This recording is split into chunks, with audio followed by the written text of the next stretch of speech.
আমার প্রিয় সুদীপ, সুস্থ যদি বন্টন হয়, সবার হক যদি সবাই দিয়ে দেয়, কোনো অসুবিধা। ধনীদের হাতে গরিবের যাকাতের টাকা আছে না নাই? ফিতরার টাকা আছে না নাই? কিছু লোকের আল্লাহ সম্পদশালী বানিয়েছেন। আল্লাহ বলছেন তোমাদের হাতের ভিতরে গরিবের হক আছে।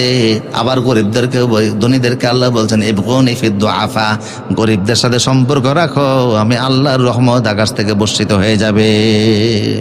সুষম বন্টন করো, তাহলে সুন্দর থাকবে, সবাই খেয়ে পরে থাকবে, কেউ না খেয়ে থাকবে না। আমার প্রিয় সুদীপ, হযরত ইয়াকুব আলাইহিস সালাম তিনি নিজে ধৈর্য ধারণের জন্য নসিহত করলেন। আর ইউসুফ হলো গর্তের ভিতরে, এখন এক দলের পানি রাখবে, কি ফেলাইছে? বালতি একটা রশির ভিতরে বেঁধে পানির জন্য কুয়ার ভিতরে ফেলে দিয়েছে একটা ব্যবসায়িক কাফেলা।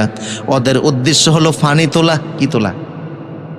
কেউ যদি কুয়ার মধ্যে কেউ যদি বালতি ফেলায়, তার যত বড় নিয়াত, যত বড় আশা, অন্তত এতটুকুন সর্বোচ্চ আশা হইতে পারে যে আমার যেন বালতিটা বইরা অন্তত পানিটা উঠে।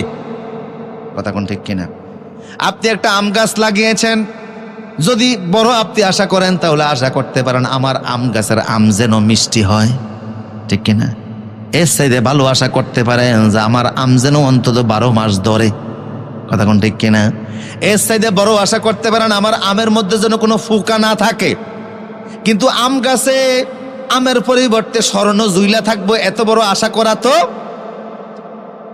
কেউ কুয়ার মধ্যে পানি উঠানোর জন্য যদি বালতি ফেলে, তার সর্বোচ্চ আশা হলো আমার বালতিটা যেন পানি বইরা উঠে। কথা কোন ঠিক কিনা? কিন্তু বালতির পরিবর্তে যদি স্বর্ণ পরিমাণ মূল্য উঠে, তাহলে অবস্থাটা কেমন হয়? এই বালতিওয়ালার অবস্থা তাই হলো। বালতিওয়ালা এক বালতি পানির জন্য কুয়ার ভিতরে বালতি ফেলে দিয়েছে, যেই বালতিটা একেবারে নিচে চলে গেছে। জিব্রাইল আলাইহিস সালাম ইউসুফকেও বললেন আপনি এই বালতির মধ্যে উঠা বসেন।